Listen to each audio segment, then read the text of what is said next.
रखे। यही है आरज़ू तालीम कुरान आम हो जाए, हर एक परचम से ऊंचा परचमे इस्लाम हो जाए।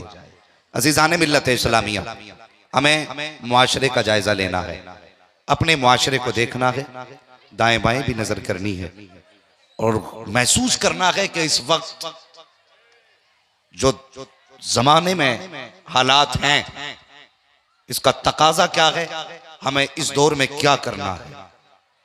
इस बात को बड़े अच्छे तरीके से हमें सोचना है। असल बात यह है मुसलमानों की जिंदगी कैसे कटती है। सुने जरा इस बात को। सुबह को उठे, सबसे पहले उठते ही फिक्र हुई नाश्ते की। अभी नाश्ता हजम नहीं हो पाया था कि फिक्र हो गई खाने की। कसाई की दुकान में गए, गोश्त कटवाया, लेके आए, खाने बैठ गए। वो हजम नहीं हुआ कि शाम की फिक्र हो गई। जब रात का अंधेरा हुआ, हमने सोचा कल क्या होगा, तो कह देते हैं कल की कल देखी जाएगी। समझ गए। सुबह खाने से शुरू हुई, खाने पे खत्म हो गई। चलो आज खाने में गुजर गया, कल क्या करना है कि कल की, बोले कल की कल देखी जाएगी। ये सोच के हम सो गए। सुबह फिर उठे, फिर वही उसूल, खाना खाना खाना खाना। फिर सो गए, फिर उठे, वही उसूल, खाना खाना खाना खाना। जब चौराहों पे बैठते हैं, शिकायतें कितनी लंबी लंबी करते हैं। बोला ना दुआ कीजिए। कहा क्या बात है बेटा, बात नहीं मान रहा। कोई ऐसा तावीज दे दें जिससे बच्चा बात मानने लग जाए। अच्छा, और जब से ये बहू घर में आई है, घर का चैन ही उड़ गया। हजरत कोई तो तावीज होगा ना जिससे बहू सीधी चलने लगे। फिर हम ये रोने मौलवियों के पास रोते हैं, ये रास्ता बंद करो। फिर हम ये रोने मौलवी के पास जाके रोते हैं। जरा दिल पे हाथ रख के बता, जिसकी फिक्र आज हुई है, क्या इसकी फिक्र तुझे इससे पहले भी हुई थी? क्या बहू लाने से पहले तूने सोचा था कि मैं क्या काम करूं जिससे मेरे घर के हालात बेहतर हों? कभी तूने इस बात में दिमाग लगाया था कि कौन सा कदम उठाऊं जिससे मेरे घर में बरकत आए? नहीं, हमारा तो मिजाज ये है, बेटा खूबसूरत पैदा हुआ, माँ कहती इसे डॉक्टर बनाना है। जरा से पैसे आ गए तो बाप कहता इंजीनियर बनाएंगे। और अब बात यह है कि हमारे पैसे ने हमारी फिक्र इतनी खराब कर दी कि आज मदरसों के जाके जायजे लो, जितने भी कुरान पढ़ने आते हैं या तो मजदूर का बेटा आता है या किसान का बेटा आया करता है। हाँ, अमीरों ने तो ये सोच रखा है कुरान हमारी तालीम ही नहीं है। ये सच्ची बात है हजरत। इल्ला माशाअल्लाह बहुत कम ऐसे लोग हैं जो दौलत वाले भी हैं और इल्म दीन वाले भी। बहुत गलत फैसले हैं हमारे। हमने पैसा कमाया तो हमने ये फैसला किया कि साहब बेटे को डॉक्टर बनाएंगे, इंजीनियर बनाएंगे।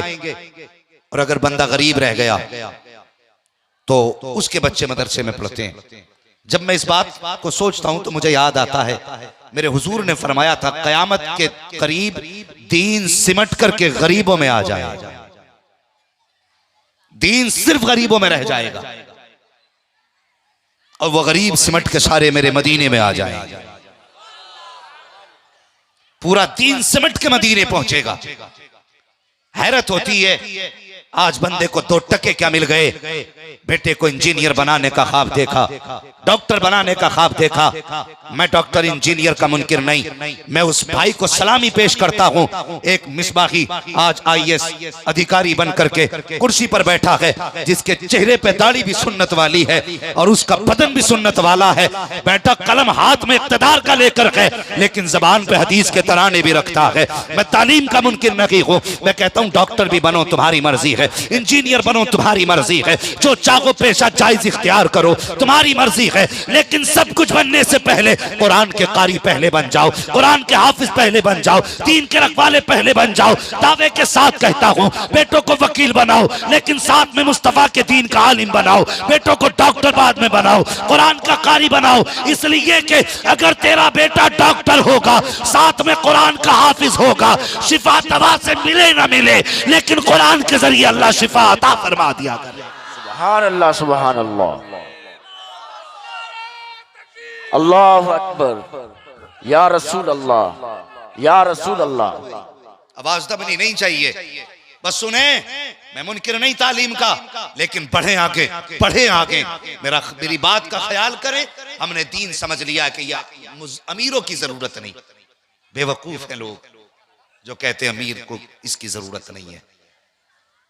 खुद जरा सोचो, फैसला करो। तुमने एक डॉक्टर बना लिया, एक मास्टर बना लिया, एक आपका दरोगा बन गया, दूसरा वकील या जज, कोई भी बड़ा ओहदा उसको दे दो। मर के देख, एक बार मर के देख। क्या ये तो नहीं सोच रहे कि मौलवी मर के देखेंगे तो फिर दोबारा देखने ही कब आएंगे? मेरी बात पे गौर करें जो मैं कहना चाहता हूं। फिर मर, और मौत जब करीब आती है और सांसें गले में अटकने लगती है, कोई खेल नहीं है मरना भी। जरा सी दिक्कतें आई, बंदे ने हाथ उठा दिया, अल्लाह मौत दे दे, ऐसी जिंदगी से मरना बेहतर था। अल्लाह का शुक्र अदा कर, उसने तुझे जिंदगी दी है। वरना उनसे पूछ जिन्होंने सिसक सिसक के दम तोड़ा है कि जिंदगी कितनी कीमती होती है।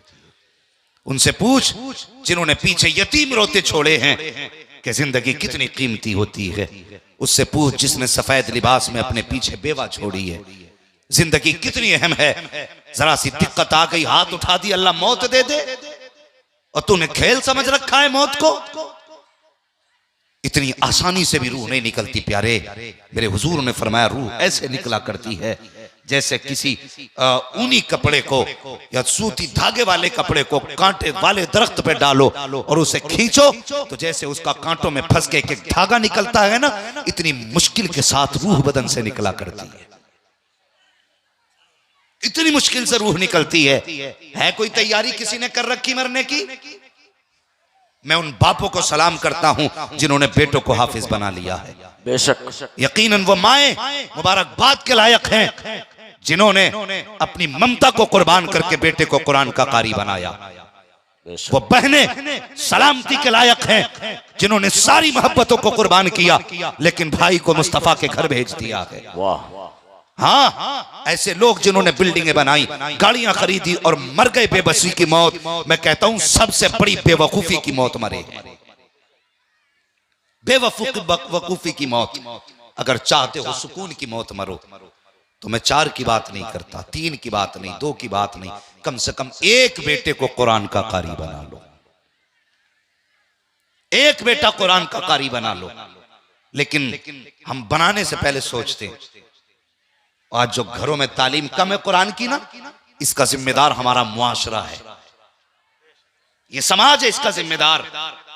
इसलिए कि कुरान पढ़ने वालों को हम बड़ी गिरी नजर से देखते हैं, हिकारत से देखते हैं और ये सोचते हैं कि ये हैं कौन हमारे मुआशरे में, इनकी गिनती क्या है।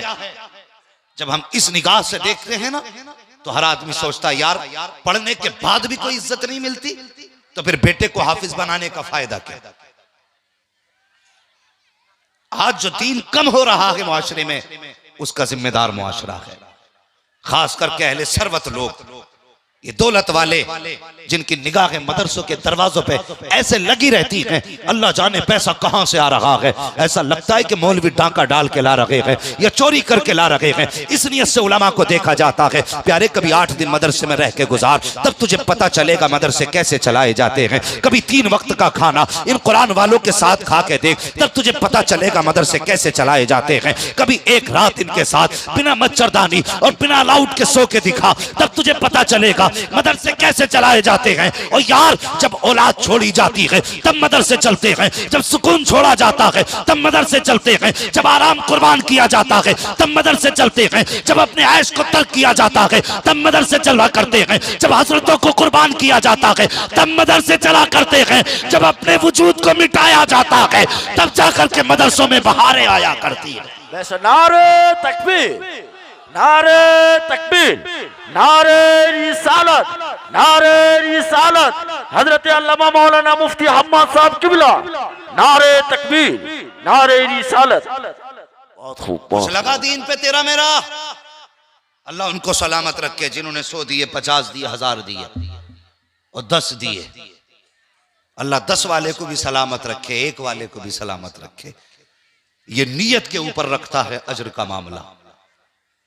अगर किसी बंदे के पास 10 ही थे और उसने मुट्ठी बंद करके 10 दे दिए, मालिक ये सब तेरी रजा के लिए, और किसी ने 10,000 में से 500 निकाल के दिए ना, तो इसके 10 रुपए उसके 500 पे भारी हैं। बेशक बेशक। हाँ, जिसकी जेब में 10 ही थे उसने 10 ही दे दिए, और जिसने 10,000 में से 500 निकाल के दिए तो ये 10 उसके 500 पे भारी है। वो हातिम ताई से किसी ने पूछा था कि तुम्हारी सखावत के बड़े चर्चे दुनिया में, क्या तुमने अपने से भी ज्यादा सखी किसी को देखा? हातिम ताई कहने लगा हाँ देखा। कहा किसको? कहने लगा मैंने एक बच्चे को अपने से भी ज्यादा सखी देखा। समझ रहे मेरी बात? एक बच्चे को मैंने अपने आप से ज्यादा सखी देखा। कहा कैसे हो सकता है ये? तेरी सखावत के चर्चे जमाने में हैं और तू कहता मुझसे ज्यादा सखावत में बच्चा आगे निकल गया। उसने कहा हाँ, कब क्या हुआ? उसने कहा सुन बात ये है, मेरे दोस्त का इंतकाल हुआ, मैं अपने दोस्त के बच्चों को तसल्ली देने के लिए उसके घर गया, तो उसका एक बेटा था, उसका एक ही बेटा था। का फिर का जब मैं गया ना, उसने मुझे बैठा के कहने लगा जनाब खाने में क्या पसंद करते हैं? तो मैंने कहा मैं बकरी का भेजा पसंद करता हूं खाने में, बकरी का दिमाग। तो हातिम ताई कहने लगा मैं उसके घर 10 दिन रहा, उस बच्चे ने हर दिन मुझे बकरी का भेजा ही खिलाया।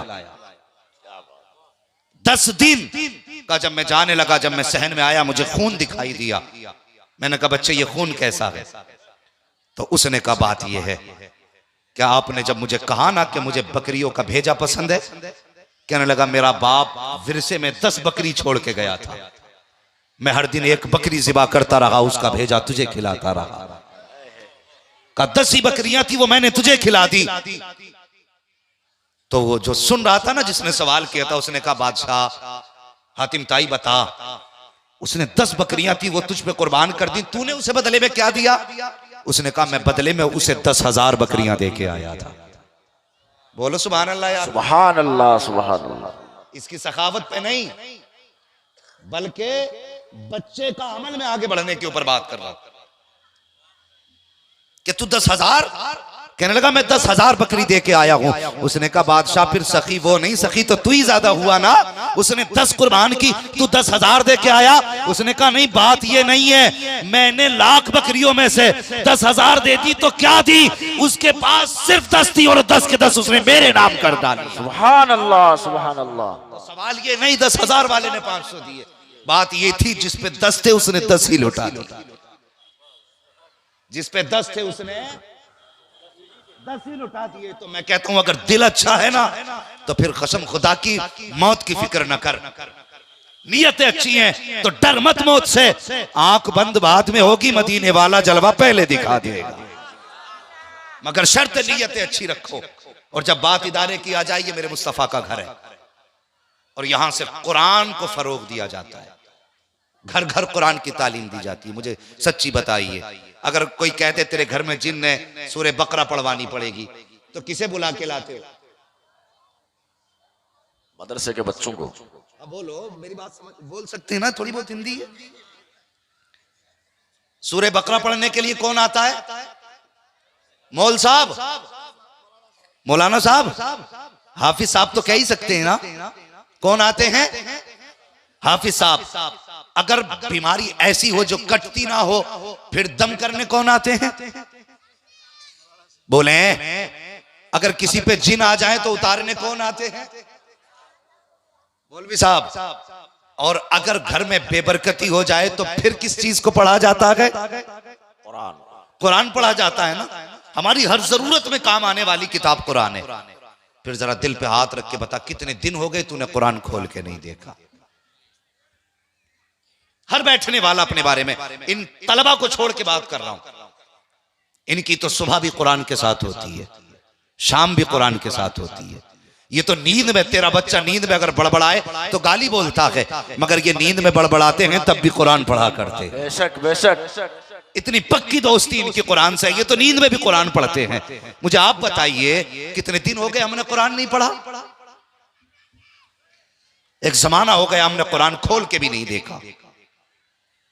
खोल के भी नहीं देखा और पीछे पड़े रहते हैं कुरान वालों के। ये ज़कात लेके बैठ जाते हैं, ये पेट पाल रहे हैं, ये अपना पेट भर रहे हैं। मुझे बता तो सही, जिसने रातों को उठ के कुरान पढ़ाया उसकी मेहनत तुझे कुछ नजर नहीं आई? हया आनी चाहिए। मैंने समाज में ऐसे लोगों को हजरत देखा है, देने वाले कभी बोला नहीं करते और जो नहीं दिया करते हैं वो ज्यादा जबान चलाया करते हैं। और सुन, अगर तेरा मदरसे में नहीं लगा है तो अपने आप को अक्लमंद न समझना, अपने आप को चालाक मत समझना, अपनी किस्मत पे आंसू बहाना और ये सोचना अफसोस मेरे माल में कौन सी कमी थी जो मुस्तफा ने कबूल ना किया, मेरी दौलत में क्या कमी रह गई थी जो हुजूर ने अपने घर के लायक न समझा। और अगर किसी के घर के अंदर से कोई पैसा लगने के लिए मुस्तफा के घर में गया है, अफसोस मत करना, मुकद्दर पे नाज करना कि पैसे वाले तो बहुत थे, मुस्तफा ने अपने घर के लिए तेरा पैसा कबूल फरमा लिया। सुभान अल्लाह सुभान अल्लाह।